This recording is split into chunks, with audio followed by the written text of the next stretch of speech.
Right now, Marxism and Period Pains, The Body as a Site of Labor. It's a film by award-winning director Mmabatho Montsho, and it starts where we were told to be silent and ends by asking why silence was ever the rule. Now, period pain is not just a minor, or it affects an estimated 80% of women from first periods in high school to the years just before menopause.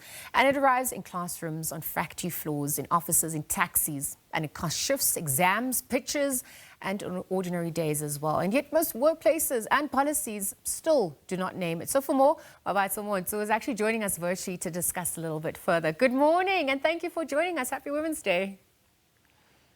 Good morning. Thank you for having me. Happy Women's Day to you and to all the women watching. Well, let's start off with this important conversation starter, because there's an intersection of, I would argue, we say economics, labor, public policy as well. We're looking at women, their bodies, obviously the site of, inequality, productivity at large. So it's quite the conversation starter. Talk to us about how you decided to frame it through the lens and the title.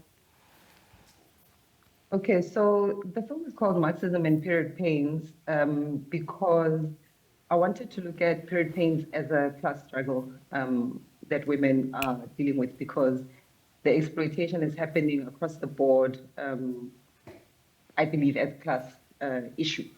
So hence, Marxism and period pains coming together. Okay. Well, as you conducted your research, you interviewed about 18 women. I wonder if you could tell us through walk us through some of those stories. What surprised you the most? What did it also teach you the most about what's on the ground? Sure, yeah, I interviewed a lot more than that. I interviewed maybe about 30 people or so. So only 18 people make it into the actual documentary. Okay. I interviewed women in the union space, high school girls, and just generally women in the workplace about their personal experiences with period pains.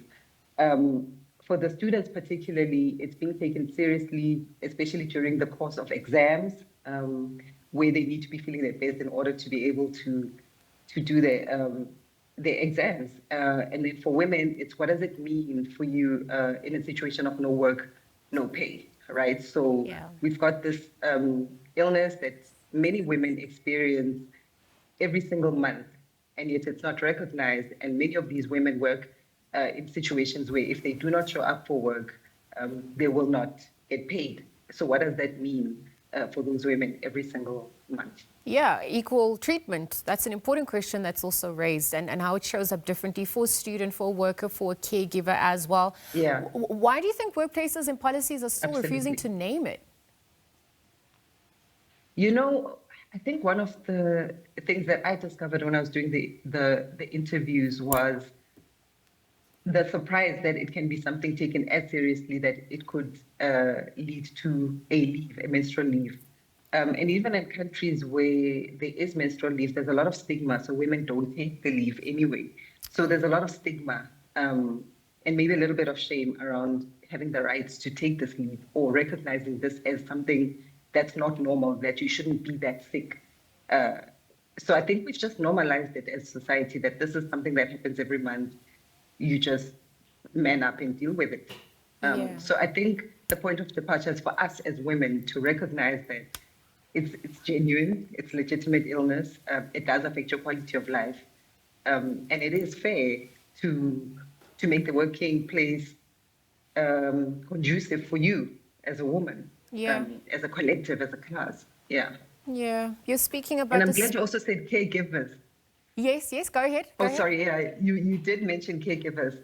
That's also an important part, because even when we're not at work, at home, we've got all this other labor that we do that's also unrecognized. And even then, so let's say you do leave work because you're not feeling well, you get home, you're still expected to do everything else, the cooking, the cleaning, looking after the kids, all of that stuff, and it's not recognized as labor. Yeah, absolutely. There's the mental labor of thinking about those stresses as well, and those constructs. That is a whole other conversation starter. But we're dispelling the stigmas around it. You're speaking to the notion or the idea of menstrual leave, whether it's a health issue, a labor issue, whether it's both as well. But even what fair working conditions would then look like for someone on their period. What are some of those next steps then as well?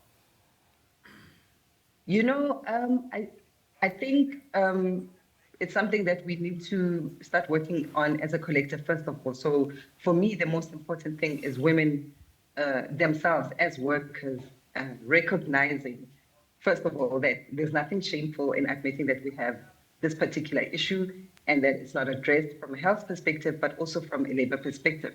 So first of all, we have to accept that this is wrong so that we can advocate for it. And then number two, in many countries, there are many countries that have done menstrual leave over the years, and they look at it in different ways. So some will give women the standard 2 days per month, others 3 days, others a single day. Whether they ask for medical documentation or not is a different story. But I think it should be paid, menstrual leave, and you should be able to take it every month. I think if these types of things are planned up front, you're actually able to plan ahead, as opposed to pretending something is not happening and yet it is. Because, the next question is who absorbs these costs, right? Is it the woman? Is it the family? Is it the workplace? Is it the healthcare system at large?